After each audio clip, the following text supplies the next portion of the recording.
بسم الله الرحمن الرحيم. نحمده ونصلي على رسوله الکریم اما بعد. السلام علیکم. عزیز بہنوں، آج میں آپ سے ایک ایسے موضوع پہ گفتگو کرنے والی ہوں جو بڑا دل کو زخم دینے والا ہے. وہ یہ ہے کہ آج نہ جانے مسلمانوں کو کیا ہو گیا ہے کہ سال میں ایک بار دو بار جب لوگ اپنے ڈیلی روٹین سے بور ہو جاتے ہیں تب وہ یہ فیصلہ لیتے ہیں کہ ہمیں کہیں کسی جگہ گھومنے جانا چاہیے تاکہ ہمارا موڈ فریش ہو جائے، دماغ شانت ہو جائے. چلو شالیمار کے باغ چلیں، آگرہ کے تاج محل کا دیدار کریں، اور اس پر خوب پیسہ خرچ کیا جاتا ہے. ہم 10 دن 20 دن کے ٹور میں اچھا خاصا پیسہ خرچ کر دیتے ہیں. لیکن ایک جگہ ایسی بھی ہے جہاں آپ کے دماغ کو بھی سکون ملے گا اور روح کو تسکین ملے گی، آنکھیں ٹھنڈی ہوگی اور سینوں میں حرارت آئے گا. وہ کون سی جگہ ہے؟ قرآن کی روشنی میں سماعت فرمائیں. اعوذ باللہ من الشیطان الرجیم، بسم اللہ الرحمن الرحیم. وَإِذْ قَالَ إِبْرَاهِيمُ رَبِّ اجْعَلْ هَذَا بَلَدًا آمِنًا وَارْزُقْ أَهْلَهُ مِنَ الثَّمَرَاتِ. جب ابراہیم علیہ السلام نے کہا کہ یہ وہ گھر ہے، یہ وہ شہر ہے کہ اللہ اس کو تو امن والا بنا دے اور یہاں کے لوگوں کو اتنا رزق دے، اتنا پھل دے کہ بھر دے، تو عزیز بہنوں، حضرت ابراہیم علیہ السلام کی اس دعا کی ایسی برکت ہوئی جس کی مثال دنیا کو نہ ملی ہے نہ مل سکے گی. کسی کنٹری کا کوئی مشہور چیز ہوتا ہے، دوسرے کنٹری کا کوئی اور مشہور چیز ہوتا ہے، لیکن ہر کنٹری کا سب سے سپر کوالٹی کی جو چیز ہوتی ہے وہ وہاں بھیجی جاتی ہے. وہاں کے بازاروں میں پورے دنیا کا رنگ آپ کو دیکھنے کو ملے گا.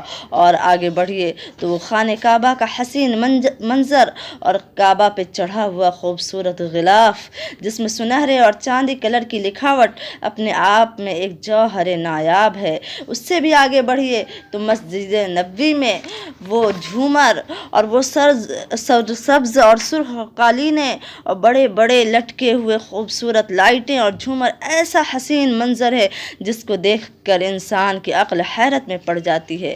میں اس کی خوبصورتی بیان نہیں کر سکتی ہوں اپنے چند الفاظوں میں، بلکہ آپ سے یہ درخواست کروں گی کہ آپ ایک بار بھی کم سے کم ادھر ادھر گھومتے گھومتے ایک بار بھی وہاں کا اس جلوے کا نظارہ دیکھ کر آئیں. پھر آپ خود ہی فیصلہ کر لیں گی کہ واقعی ایسی چیز ہم نے آج تک نہیں دیکھی تھی.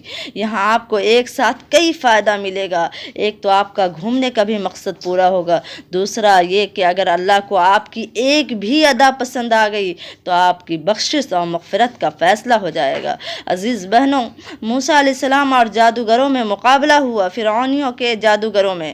تو جادوگروں نے موسیٰ علیہ السلام کو چڑھانے کے لیے، نقل اتارنے کے لیے ان کے جیسا لباس پہنا، اور اللہ کو یہی لباس پہننا اتنا پسند آ گیا کہ اللہ تبارک و تعالیٰ نے ان تمام کو ایمان کے دولت سے نواز دیا. مقصد مذاق اڑانا تھا، لیکن اللہ نے صرف ان کا حلیہ اختیار کرنے کی برکت سے ایمان کی دولت دے دی. اس کے علاوہ بھی کئی فائدے ہیں، آپ سماعت فرمائیں. عزیز بہنوں، اللہ کے نبی نے ارشاد فرمایا، من زار قبری وجبت شفاعتہ، جس شخص نے میرے قبر کی زیارت کی اس کے لیے میری شفاعت واجب ہو گئی. معلوم ہوا کہ مدینہ پاک جا کر مزار اقدس پہ زیارت کے لیے حاضر ہونا اس کی ایک خاص فضیلت ہے. دکھا دے یا الہی وہ مدینہ کیسی بستی ہے، دکھا دے یا الہی وہ مدینہ کیسی بستی ہے جہاں رات دن مولا تیری رحمت برستی ہے. کاش وہ دن آئے کہ ہم اس مقدس مقام کی زیارت کریں جہاں محبوب رب العالمین آرام فرما رہے ہیں، جہاں عاشقان نبوت کا جمگٹھا اور انوار و برکات کی رم جھم برسات ہو رہی ہے. عزیز بہنوں، بیت اللہ پہ ہر وقت رحمتوں کا نزول ہوتا رہتا ہے.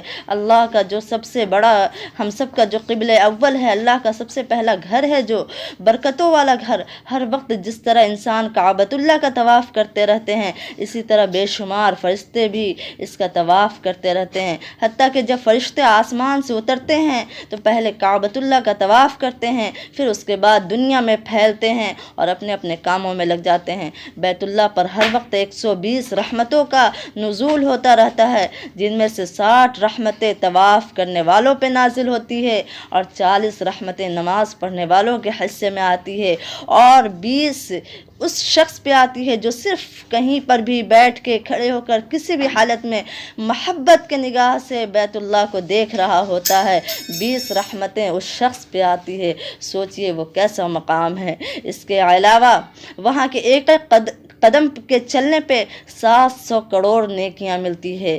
ایک حاجی 400 آدمیوں کی شفاعت کا حقدار بن جاتا ہے۔ اللہ تعالیٰ نے حاجی کو بڑا اونچا مرتبہ عطا فرمایا ہے۔